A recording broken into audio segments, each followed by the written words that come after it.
my take-home message is that there is a force in the universe that is holding us fast, and if you don't know that sense of presence, if you don't feel held, you need to speak up. Particularly men need to speak up.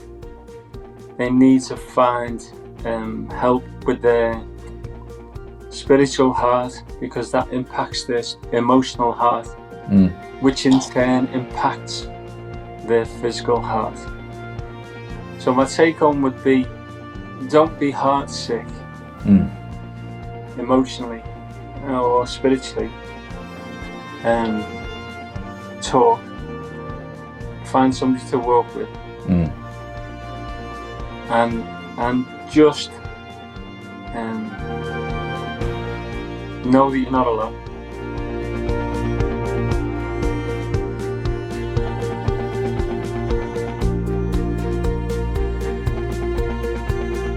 Welcome to What's the Story? My name is Matt Edmondson, and this is a podcast full of stories about faith and courage from everyday people. And today I am chatting with the amazing Al Marshall. We're going to be talking about what it's like to fall off a mountain, what it was like when he walked away from God, and how despite being dyslexic has found himself working in surgery, open heart surgery, for the last 30 years. But before we get into that with Al, one thing that I want to do is give a bit of a shout out to past live streams that we've had on Crowd. A couple that I think you might want to check out the talk called Grace and Truth. Fantastic talk, even if I do say so myself. Very handsome man delivered that talk.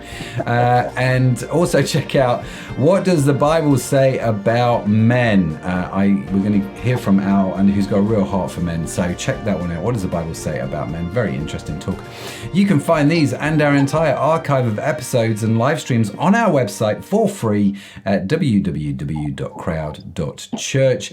And whilst you're there, be sure to sign up for our newsletter. And each week we will email you the links from the show and the notes from the conversation and all that kind of good stuff. It goes direct to your inbox, totally for free. You don't miss anything. We just send it to you. It's great. So make sure you sign up for that. This episode is brought to you by my rather croaky voice and also by Crowd Online Church. You know what? I appreciate that not everybody sees the point of church. Not everybody wants to go to church. And not everybody can even get into a church building, even if you want to go. And this is where online church works super well. It is a safe space to explore the Christian faith. And the thing that I love about Crowd Church is that you get to join in the conversation. So they don't just talk at you. If you've never been to church before, or if you're looking for a new church, a new church, do check out Crowd Church. The website is www.crowd.church, or you can email me directly at matt@crowd.church with any questions. Now, all that said, I've been looking forward to this conversation for a while. Al Marshall. Alistair Marshall is a husband to the beautiful Rach Marshall, who has also been on Crowd Church. He is a father to 3 very beautiful daughters. He's an avid cyclist, a big LFC fan. He lives in Liverpool and works as a Cardio Thoracic Surgical Practitioner. He has been my great friend for many years, has a real heart for the hearts of men. He is an absolute legend. So you're going to love this conversation. Al, welcome to the podcast. Great to have you here, my friend. How are we doing? Thank you very much. Well, it's a great honour to have been invited to join you on this podcast. I'm learning so much just even in the last 20 minutes. Yeah, as we've been rapidly trying to get sorted for the show. So I'm loving it. I'm loving it already, and I'm very excited to see where we end up in our conversation. I do enjoy a good chat, and it seems to make perfect sense to be able to have a chat with yourself, Matt, who I love dearly, and everyone else can listen in if you like. Yeah, just get into the conversation with me and Al. Absolutely. Absolutely. Yeah, absolutely. Now, we've known each other for a while, right? I said it in the intro, we've known each other for many years. I'm trying to figure out how long it's actually been. Well, I think it's around 22. It's about 22 years, I think. Yeah. I'm going to say around that, maybe a little bit longer. Yeah. Because when you get to a certain age, I'm going to be honest, time sort of slides a little. Things that happened yesterday happened 20 years ago, and things that happen tomorrow, heaven only knows. So, yeah. So I'm gonna go with around 22, 23 years. Yeah, that would have been my guess. Which is a good chunk of time, and I'm gonna be honest there. I've loved every minute of knowing you're my brother. So hopefully we've got another 25 years to go. Yeah. That's the thing, isn't it? It's it will carry on. I was talking recently with a guy called Brett Curry, who was on the What's the Story podcast, and we started talking in the show. We started the opening by just talking about what it was about, the importance of. Let me put it this way: about the importance of having same-sex friendships, and certainly for men having good, strong male friends. And we were waxing lyrical about the benefits of this and the beauty of this. And so I'm very grateful for you, bro, because you're a great friend, and it's such a privilege, isn't it, to have those kind of relationships with other men. Yeah, definitely, it's crucial. I think it's I completely agree. I certainly couldn't have managed in my development as a young man and into adulthood and continuing into adulthood without significant male companions to be able to walk with, to talk with, to be able to pray with, to even just listen. I think one of the great things about recent times is there's been quite a lot of conversation around men's mental health, and don't suffer alone. There's been a few very high-profile celebrities talking about that, even just on Saturday evening on Strictly Come Dancing. It was mentioned, and I actually think that it's long overdue. Yeah. Because I think certainly from our perspective, we're very blessed, aren't we? The fact that we have significant male friends who we aren't afraid to go to or talk to. But that isn't the case, I think, within a lot of male society. Yeah. And the great thing about it is I think the message is beginning to get out there, but it's certainly we've got a lot more to do. To encourage guys to open up to other guys, because not to put too fine a point on it, but I think sometimes you have to have a male to open up to, talk about the things that men need to talk about. Yeah. And I mean, as you say, I'm very blessed. I'm very happily married. But in my married life, there have been times when I've not been able to speak to Rach about various things in my mindset, in my thinking, and I've needed that person to go to be able to pray with, talk to, even shout at. To be honest, and that's something that has been very important. I felt that I've needed to do that for other men over the years, to be able to provide somebody just to be able to shed a tear with, or I do love a good hug, and I'm going to be honest. I think guys hug very well, and I think there needs to be more guy love, if that makes sense. No, it does. It's one of the things that actually in church you're known for, isn't it? Al, the hugger Marshall, right? And and I think if you're going to be known for so, it's not a bad thing to be known for. You are very physical with other men, and I think actually in a society which has not always thought that was a great idea, there is something about that which is quite powerful, right? Just the ability to hug another man, and that's okay, and he can be a little bit more vulnerable. He can. It just is. It is what it is, right? So I think it's a powerful thing, bro. Yeah, completely. And just as an aside on the old hug front, if you hug somebody for 10 seconds, you have a significant impact on that person. And when you think about 10 seconds, it doesn't sound like a long time, but it can become quite uncomfortable. Mm-hmm. But there is something very special about needing a hug and being able to go somewhere for a hug, and initially to be uncomfortable, and then maybe it to have the desired effect, and that is maybe to open up that opportunity for a conversation.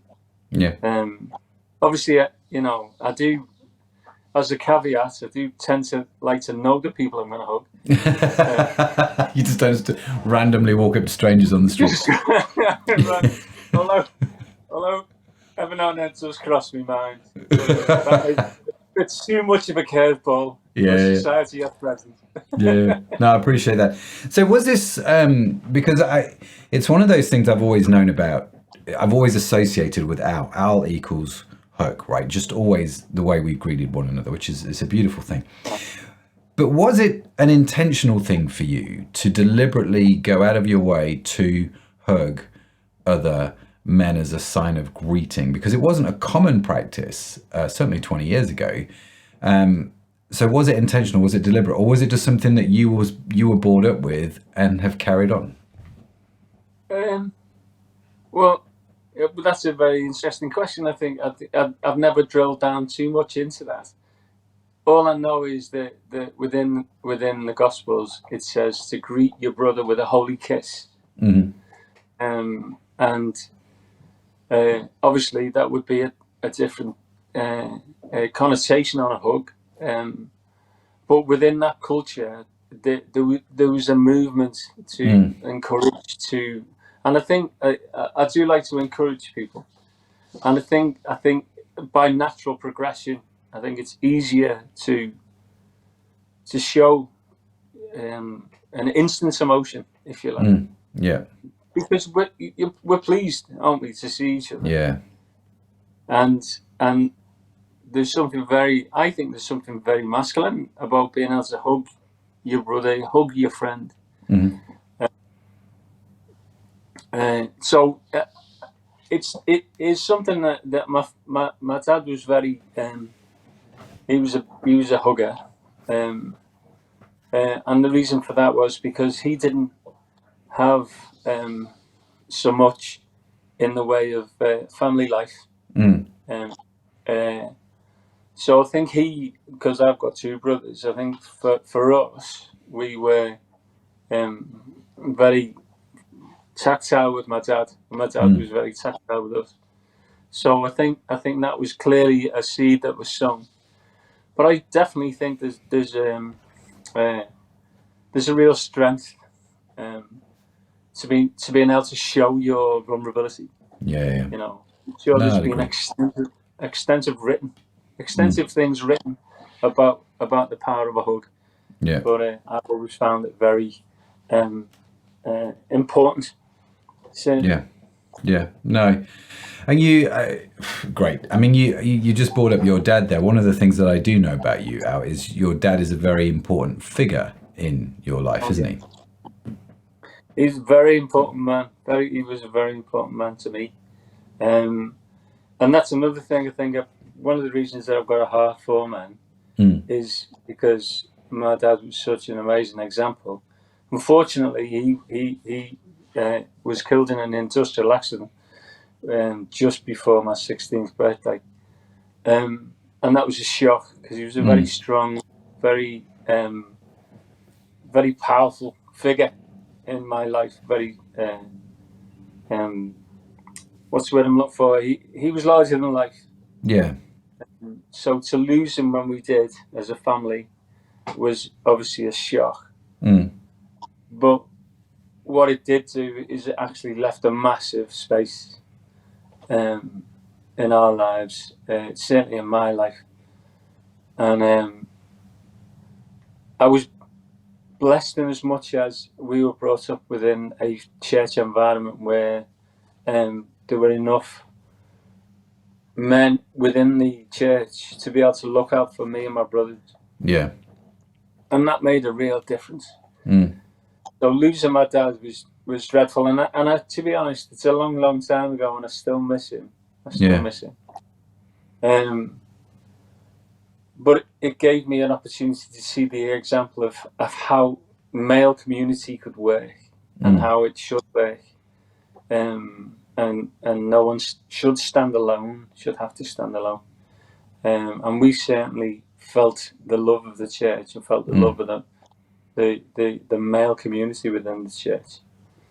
And that's something that I'm quite passionate about still. Yeah. That no man should stand alone. Mm.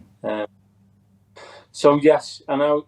To be honest, a significant male role model in my grandfather as well, who I was particularly close to as well, and he died 2 months after my father. So they were significant men, very real, significant men in my life, and to lose them both within a few months of each other was terribly upsetting. And as I say, I still haven't recovered really, I don't think. And to be able to handle grief at that age, I needed people to talk to. I needed people to cry with. And there were men at the time who would listen to me, try and figure it out. And most of all, actually, that's when I found my faith. Right. It was at that point that I was missing my father so much, and my grandfather. I retreated into my relationship with God and with understanding Jesus. Yeah.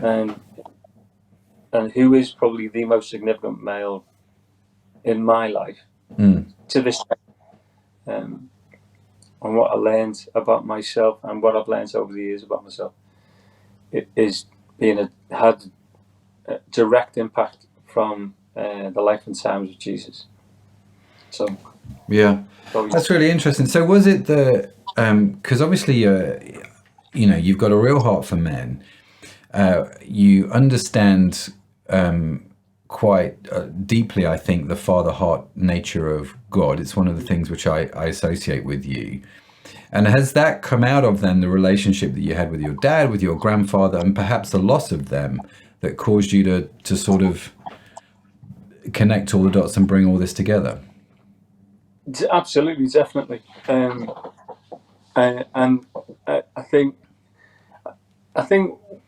there's a huge amount being written about genderization, and there's lots of different subjects that we can get into and conversations that we can have.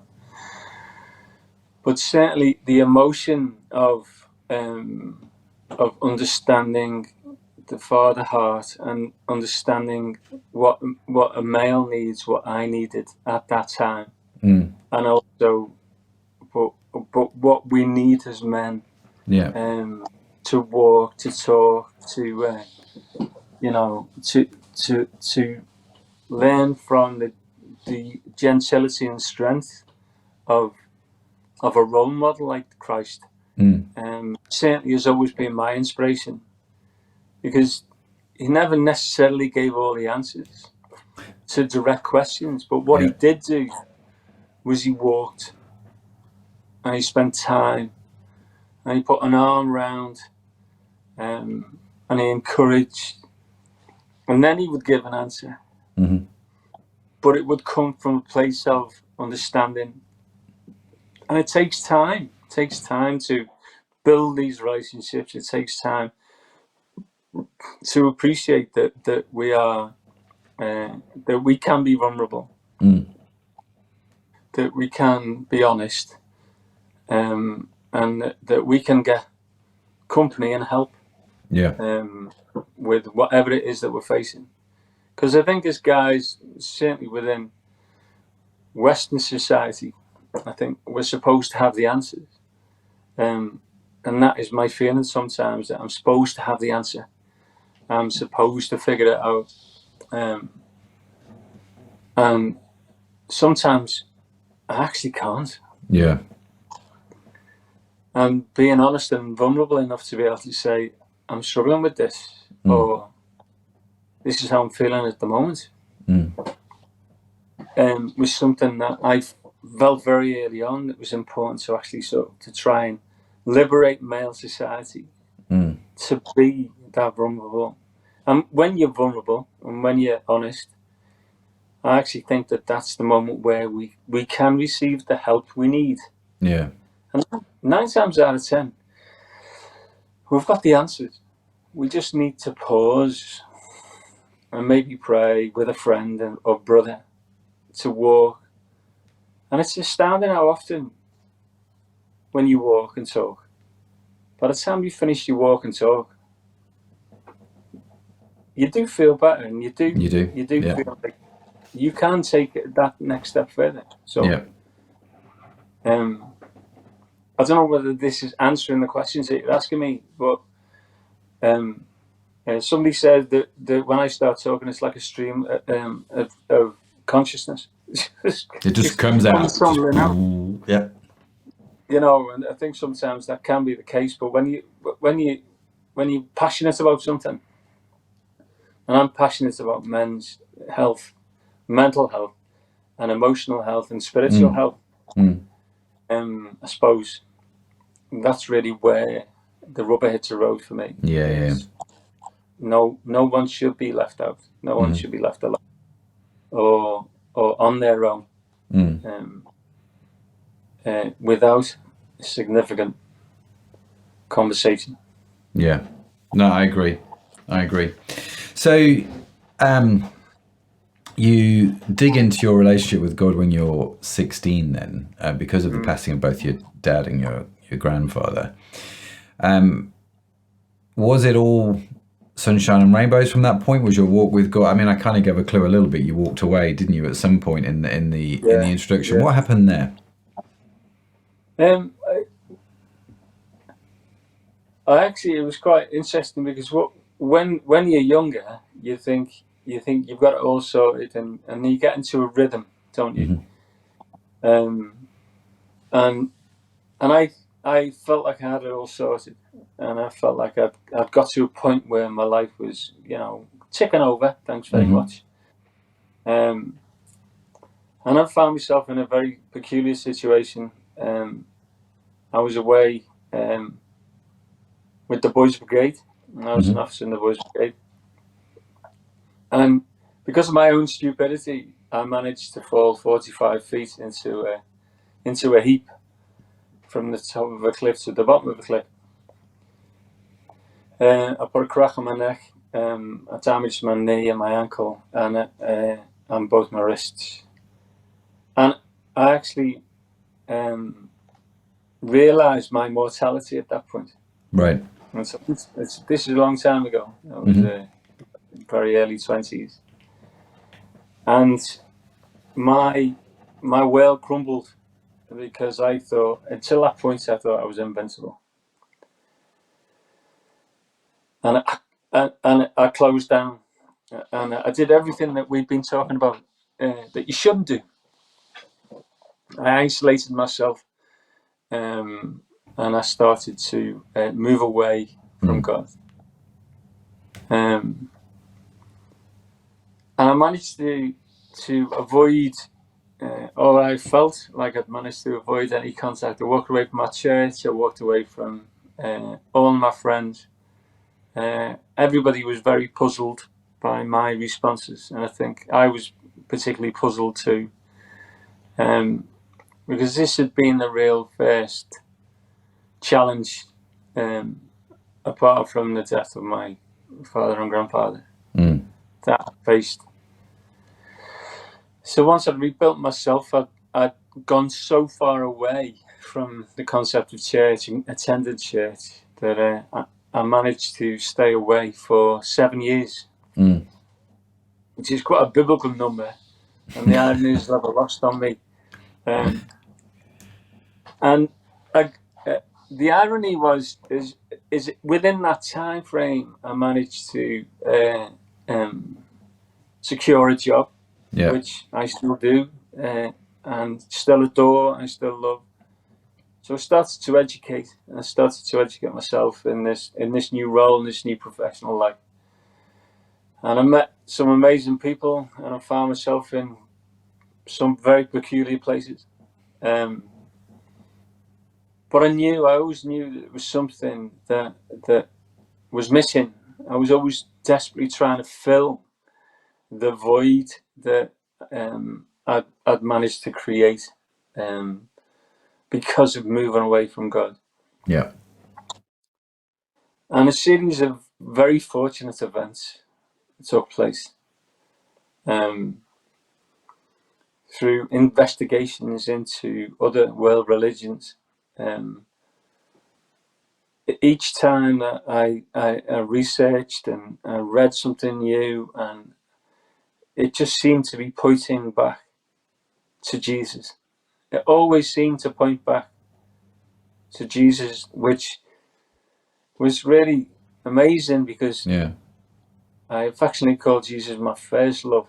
And it just seemed to make sense to begin to move back into a relationship. And I didn't know how to do it. I didn't want to go back to my old family church. Yeah. So I found myself in the church that we attend, and I cried for a few weeks, I reckon. Oh wow! I used to walk in at 10 o'clock in the morning, 10:30 in the morning, and I'd weep from the minute I walked in the door until the end of the service, and I'd walk out again. And it was just like God was peeling me like an onion, taking away all of this hurt and pain and disappointment, shame, all of the negative emotions that we find ourselves in, and they put up barriers more and more. And I found myself getting more and more vulnerable and actually sort of becoming myself again. And from that perspective, it's easy to look back and think, well, I wish I hadn't done that. I wish I hadn't done that. Or why did I do that? I don't feel that about anything that I ended up doing. Right. I don't feel disappointed because it brought me to this place. Yeah. It helped me to become who I am now. And I think if I'd have stayed as I was, maybe I wouldn't have gone into the professional role that I did.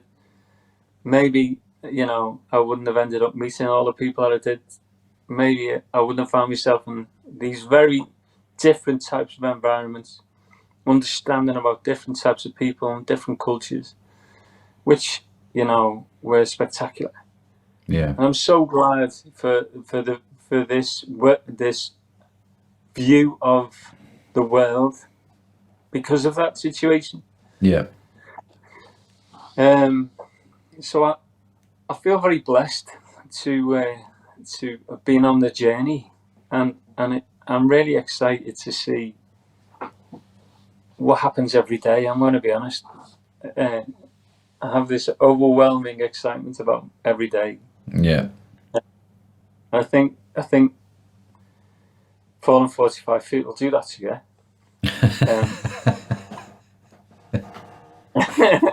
It's like a consequence. You fall, you survive. It's going to change your outlook on life.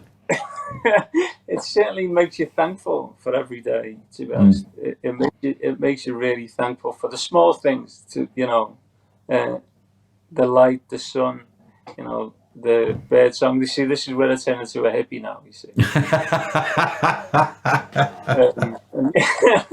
And you said about the rainbows and the unicorn. Man, that's me right there. So, yeah. So but I think it's fair to say that the experience of being away from God, although painful, was when I came home to reconnect and to learn more of my first love, Jesus. Then that was the game changer, really. Yeah. No, fantastic. And in this, something that you kind of glossed over a little bit was you found the job, which you are still currently doing, your cardio thoracic role. And one of the things I remember you saying is dyslexic boys like me don't go into medicine. And yet here you are. How did it all come about? Oh, well, that's a fantastically interesting conversation. I think that's a whole different hour. Yeah, just give us a condensed version then. I was really blessed because I always had an interest in helping people and being with people, and because of my dyslexia, I always struggled at school. So my careers officer, many years ago, and when I went to see him and to sort of talk to him about careers advice, he smiled at me and he said to me, "Al," he said, boys like you don't go into the caring professions." So his careers advice to me at the time was maybe I should just sign on. And essentially see what happens next. And that was shocking. Sorry, just explain what you mean by sign on for those that might not know listening to the podcast. Go on unemployment benefits. And that really upset me because it felt like I was being excluded, and it really upset me. And I went home, and this is probably the most important conversation, one of the most important conversations of my life. I went home and told my mum, and she sent me to see my granddad, who was a wonderful gentleman. And I sat down at his kitchen table and he made me a cup of tea. And I told him the story, and he said, "Do you believe him? Oh, do you believe him?" So I actually said, "No, I don't believe him." And he said to me, "Well, it's up to you. It's up to you to figure this out. It's up to you to work this out. But I believe in you, and I believe you can do this." And this is when I was 15, or 14, 15. So fast forward to me leaving school with no qualifications, and it was at that point in my life that I began to enter the work market. And I started to learn and educate as I went, to educate myself. And fast forward that again, with various places and courses, formal and informal. I managed to secure this very cutting edge role within Cardio Thoracics. And they seconded me to anatomy and physiology. It's a long time ago. It's very different now for my professional body. And we started a journey together, and it became my obsession. Surgery became my obsession. And I'm very honoured to have been in the role for it is nearly 30 years, and I've never regretted for 1 minute the journey that it's taken me on. And I've never I find myself pinching myself, to be honest, to have been involved, to be involved with such an incredible professional group. And to be able to look after people, which was my heart's desire right from when I was a child. a series of doors that were open for me, and they say that every fibre of my being thought I should say no, and yet I managed to say yes. Oh, well, yeah. And it's the best yes I've ever given, because that role, that journey into professional life, the work that it took to actually get me into there, the exams that I passed, was astounding, and it was all with the help of fantastic faculty, a fantastic group of extremely motivated professionals. So yeah, I mean, and I've not, as I say, that's nearly 30 years, and it's interesting, isn't it? Because when you were at school and when I was at school, which was a fair few years ago, it's fair to say, Al, dyslexia wasn't a thing. I don't remember anyone ever talking about dyslexia when I was at school. You were just called lazy, right? And just told to work harder. Whereas now people acknowledge it and recognize it, like they do ADHD and all these sorts of things, which just back then was not a big deal. So when you say you left school without qualifications, that's not because you were lazy. Back then, it just was this unrecognized thing, and you just kind of went through, and so your careers advisor's like, "Oh, just sign on," because there was no other language to put to it, right? No, well, and that's the thing. I mean, you know, it really isn't a criticism of the education system of those days. I think it was because, I mean, I was fortunate. I was spotted by an incredible teacher called Mr. Guy. And I think he'd probably, on reflection, I think he'd just come out of university, and maybe it was one of those things that they were talking about in teacher training college. I don't know. But he spotted my clear gift for conversation, and by that I mean I used to talk a lot. Gift of the gab. Yeah. I had the gift of the gab, yeah. And he, I think, started me onto a journey where I got extra help, and I started to move up the educational ladder a little bit, when they realised that I wasn't just a nice kid who talked a lot, that I actually there was an obstacle, I think that obstacle now is depreciating. And it's still a very difficult journey for a lot of children, I think, when they're diagnosed with dyslexia. Yeah. But it certainly is a lot more understood now, and the help's there if required. It's still not an easy thing, but it definitely is something that I've always seen as my gift. I've never seen dyslexia as a negative. I've always found it quite tough. I still find it tough, even at 56 years old. I still struggle with misspelling things, and when I get tired, I can't read properly. I still find that quite difficult. But it's a journey. And you put in mechanisms to be able to navigate through these things. But it's definitely, I definitely see it as a gift. It's an interesting outlook to have, isn't it? Because the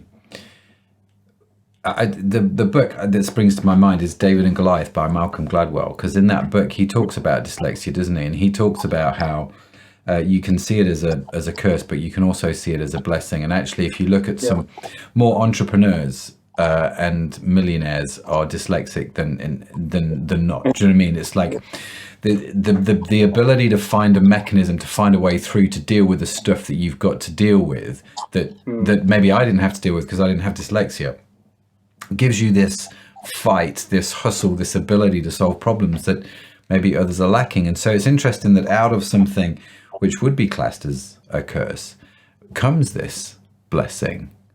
And it's almost like there's a repeating pattern, isn't there? With the bad thing happens, your father dies, your grandfather dies. Out of that, you find Christ. The bad thing happens, you fall off the mountain. Do you know what I mean? And you sort of go through this period of wandering away and discovering a life of Guinness. But then, you know, out of that, you rediscover Christ, and in that you find Rach, and then the kids. And so it's interesting how out of all of these sort of scenarios, sort of good seems to come. Yeah. And one of my, I love, to be honest, I love quotes. Okay. One of my favourite quotes, and it may be a misquote, I don't know. But one of my favourite quotes is Albert Einstein asked the question, do you live in a friendly universe or a hostile universe? You choose. And I believe that it's a friendly universe. I believe that some people have the most horrendous things happen to them. Yeah. And yet they come through them. And for those who can't come through them, then I believe that there should be somebody there for them to help them at least walk together alongside of. And I think from my perspective, I've always been very optimistic. It's my natural default to want to see the good in every situation. To want to try and find the good. That's not always easy, and I know it may sound glib, but if you boil it right down to the fact that we breathe, if you boil it right down to the fact that we're alive, anything after that is a bonus. Yep. Your heart beating. I've spent a long time, a very, very incredibly blessed time, being a privy to people's beating hearts, and they are astounding. Yeah. The heart is an incredible organ, not just because it beats 60 times a minute, not just because it moves blood around the body, but it's because it's perfect. We cannot come anywhere near designing something so spectacular. And we walk around with these things. We've got them, they're going now. As we sit here, our hearts are working, our brains are functioning, our ears are picking up the sounds that our words, our mouths are articulating noises in our throats. Our kidneys are functioning, our liver is. Some people's bladders function very well. So much so that they might need to pop the lid. But you know, the body is an incredible thing, and it's so beautifully balanced and so beautifully put together. And I just think that is it's a great place to begin every morning. We get up, have a great day, because what's the alternative? Yeah. Is my little mantra. Even if I'm tired, to get myself up to do what I do, I have to tell myself that this is a great day, because what's the alternative? Yeah. So yeah, a profoundly optimistic person, and I think it's because I did feel that earth move, if you like, when I hurt myself, and I realised I came quite close to eternity, and I wasn't quite ready for it then. I'm going to be honest. I'm still not ready for it. No. We've still got jobs to do. We've still got daughters to walk down the aisle, man. We've still got things to do. A lot of life to live yet, my brother. Way too much to go on. Way too many people to hug and too many people to help out. Right? It's just Absolutely. Absolutely. It's funny because Paul talks about this, doesn't he, in the Bible? He says, and I love the King James Version, he says, I am between two, a desire to go and a desire to stay, but nevertheless, I'll stay because it's a bit more beneficial for you. And I kind of like that. Yes, I'm looking forward to going, and yes, I'm looking forward to staying. And there is this tension between the two. But for now, I'm here. I've got a purpose, and there's a plan, and I think that's fascinating. So how much, Al, right? How much do you think attitude determines outcome? So you wake up, you say to yourself, it's a great day because what's the alternative? And there are people who are generally optimistic, generally quite positive. There are people who are quite negative, the opposite sort of side of things. But how much for you does attitude determine outcome for that day? Oh, I think it has a profound effect. Certainly from my own perspective. I mean, I can't speak for other people, clearly, because that would be rather conceited. But I think certainly from my perspective, to walk into the day,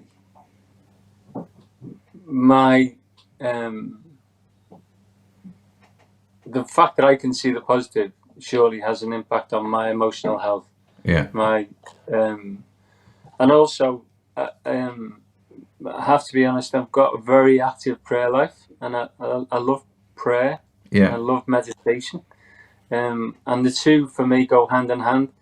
I love silent, reflective prayer. And I always make a space for that in the morning. I can't start my day without my reflection. And I can't finish my day without my reflection. And I also, like to create space for silence, even though I know certain people find that rather surprising. You make up for it in the other times, right? that I would want to be silent. But I do think that we live in such a busy society and a busy world where you're in conversation or in demand for 24 hours a day if required. If you want to be, you're available. There's a small screen, there's a big screen, and I think it's very difficult to actually create and carve out a space within our modern society for contemplation and for reflection. Yeah.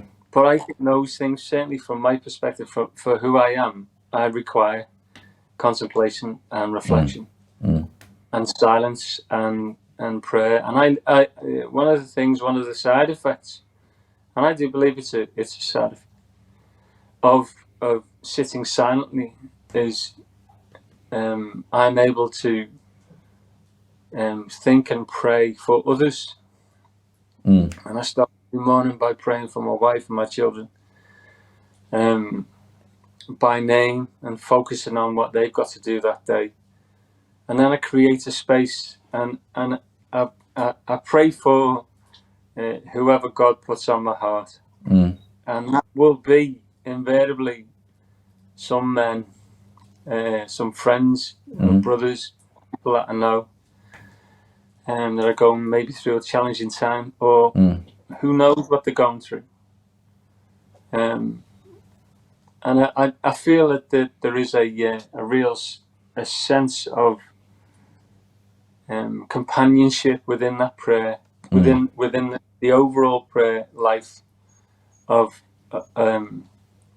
the church, of the Christian people,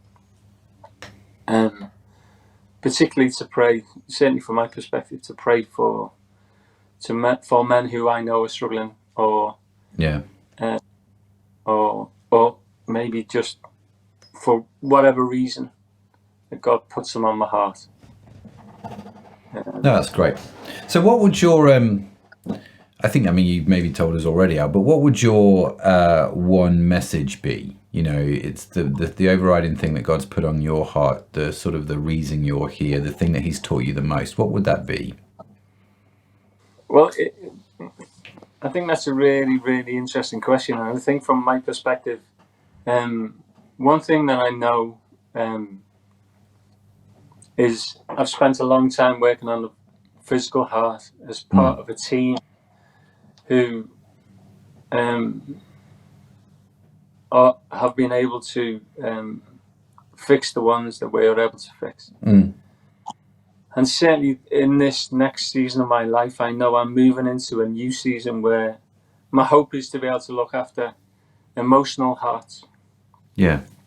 And as a side effect of that, to be able to look after the spiritual heart. There was an incredible woman who lived a long, long time ago, a woman called Julian of Norwich, and I wrote this down because I know that you mentioned that you were going to ask me what my take home would be, and she said, and she said this in the 1300s. She was quite ahead of the curve, I'm going to be honest. And she said, "All shall be well, all shall be well. There is a force of love moving through the universe that holds us fast and will never let us go." And I think my take-home message is that there is a force in the universe that is holding us fast. And if you don't know that sense of presence, if you don't feel held, you need to speak up. Particularly men need to speak up. They need to find help with their spiritual heart, because that impacts their emotional heart, which in turn impacts their physical heart. So my take home would be, don't be heart sick emotionally or spiritually. Talk, find somebody to work with, and just know that you're not alone. Yeah. Very good. Very good. I was thinking as you were talking then, all is well, all is well. I had that song in my head going, I can't remember who did it. It's a recent one, isn't it? It is well, based on the Psalms. It is well within my soul. And there's something about the ability to stand in front of the mirror and look at yourself and go, it is well within my soul. Yes. And you're kind of like, there's a lot of blessings I have in life, right? You have a lot of blessings, I have a lot of blessings, and you look at your life and you go, but the fact that I can say that, it is well within my soul, God, I am so grateful that I can say those words, it is well. And I appreciate not everybody can. And so if you are struggling, if that is something that you do struggle with, do get in touch with us or get in touch with Al. We'd love to connect with you. You know, we're part of Crowd Church. We're all on a journey, and we're just a church that believes that Jesus heals the brokenhearted, and he does that in quite some style on occasions, which is sort of his MO, really. Sometimes it's a long work. Sometimes it's a short instant thing. We don't know, but we do know that Jesus does heal the brokenhearted. So if that resonates with you, do let us know. Do get in touch. Al, here's my my last question, if I can. Imagine, right, for the sake of it, you stood there at the Oscars, whatever the Cardio Thoracic equivalent is of the Oscars. You've won your award, this Lifetime Achievement Award, and you get a minute to thank all of those folks that have sort of had a big impact on your life, you know, like your family, your mentors, authors, podcasters, so on and so forth. Who do you thank? Who are you grateful for and why? Oh my goodness. Oh my goodness. I'm going to be honest, the list is potentially endless. I knew you were going to say that. I was in two minds as to whether to ask this question. So yeah, you've got to be careful when you ask me something. Just pick the top three. Just pick the top three before we go to commercial breaks.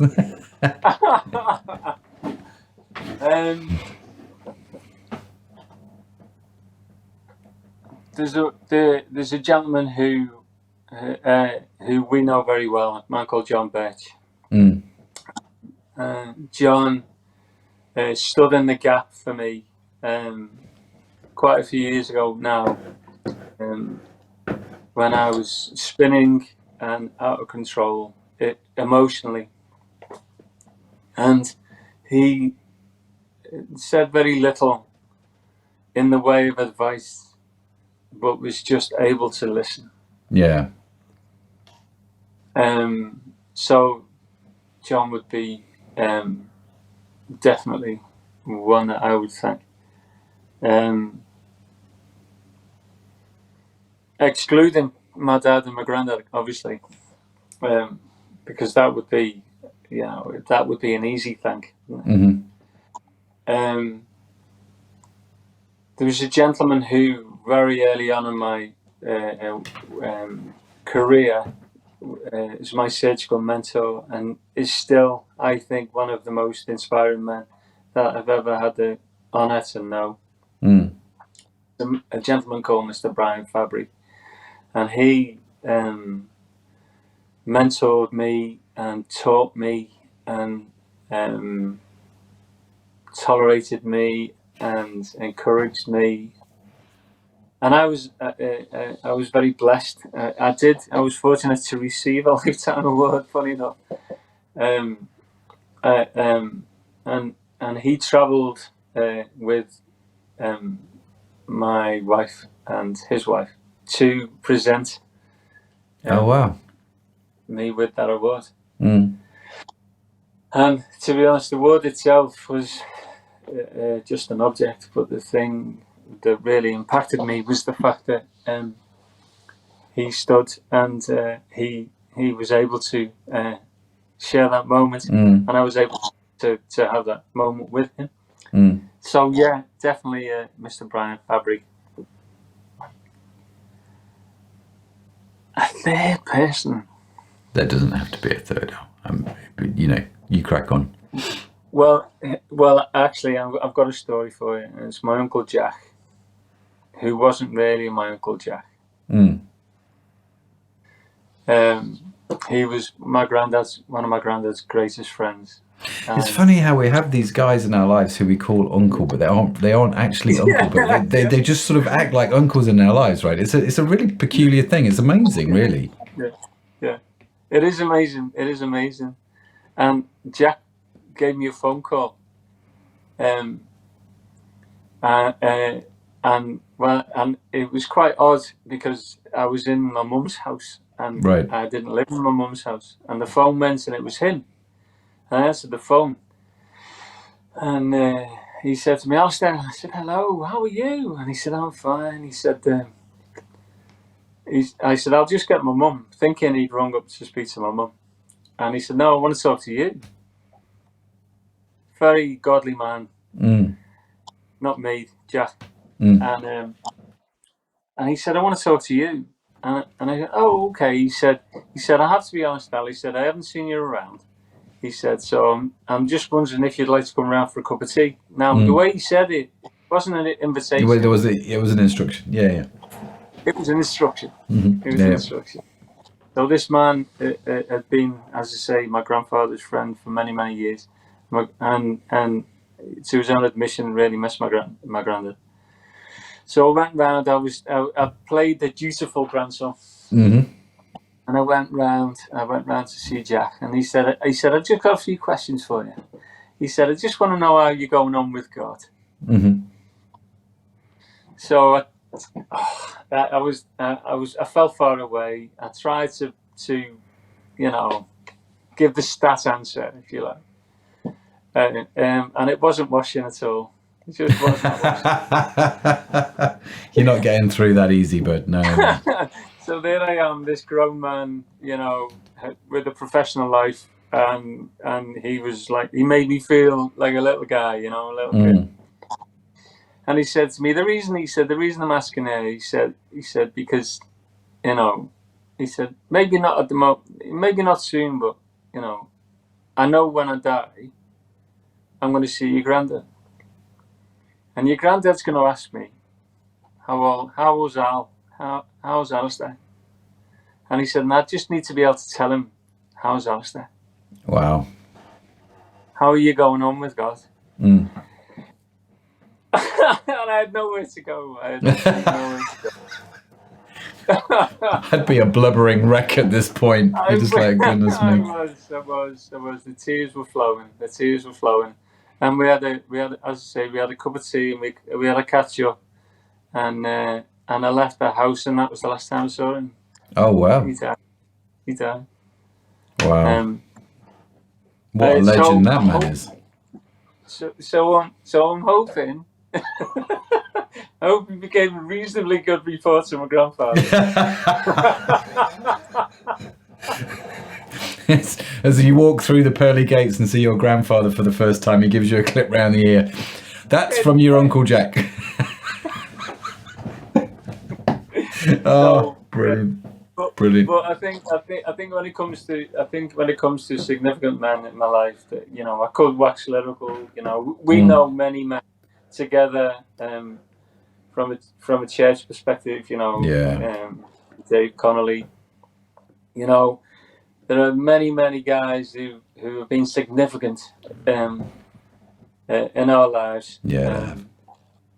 And you know, we could both go on, and that, I suppose that's really what my heart is, to encourage guys to get alongside guys, really. You know, and don't be alone, don't be a stranger. You know, we're in church every Sunday. You know, our details are going to be on this technological whiz. Please don't hesitate to reach out. Yeah. You know, you're not alone. We love you. No, that's very good. It's very well said. And if you get close enough, we'll give you a hug. Absolutely.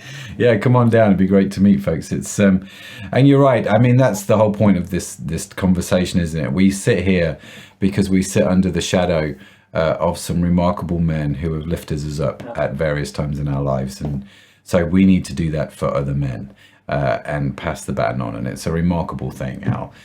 Listen, buddy, it's been a phenomenal conversation, as I expected it to be. I appreciate you coming on. If people want to reach out to you, what's the best way to do that? Well, I'm more than happy to be contacted through social media. You know, I'm on Facebook, not very often. On Instagram, a little bit more. But I do check periodically. I have a love-hate relationship with social media. Yeah, I think we all do. It has some very, very useful things, such as this type of thing. Yeah. But also it can be quite destructive. Yeah, it can. So yeah, I'm happy for you to put my details up. So yeah, feel free to get in touch, guys. We will, of course, do that. We will link to Al's social media, his Instagram, in the show notes, which you can get along with the notes and the transcript for free at the website www.crowd.church, or you can even go to whatsthestorypodcast.com and it will take you to the same place. Of course, if you have signed up for the newsletter, for the email, this will come directly to you anyway. It will be in your inbox as this podcast comes out. So if you haven't signed up already, do so. And it just wings its way to you. So there you have it. What a phenomenal conversation with my beautiful friend, Al Marshall. Al, thanks again for joining me, buddy. You're an absolute legend. Loved it. You're a legend. So remember to check out Crowd Online Church at www.crowd.church. Even if you might not see the point of church, just give it a go. Find out a little bit more about this Jesus, as we are all on a quest to discover how he helps us live a more meaningful life. We are at Crowd a Community, a space to explore the Christian faith and a place where you can contribute and grow, and you are welcome at Crowd Church. It will be great to see you there. Be sure to subscribe to What's the Story, wherever you get your podcast from, because we've got some more great guests lined up, and I don't want you to miss any of them. And in case no one has told you yet today, you are awesome. Yes, you are. It's just a burden you have to bear. Al has to bear it. I have to bear it. You know, the Bible tells us that we are fearfully and wonderfully made. That's an awesome thing. And it is well within my soul. Such an amazing thing.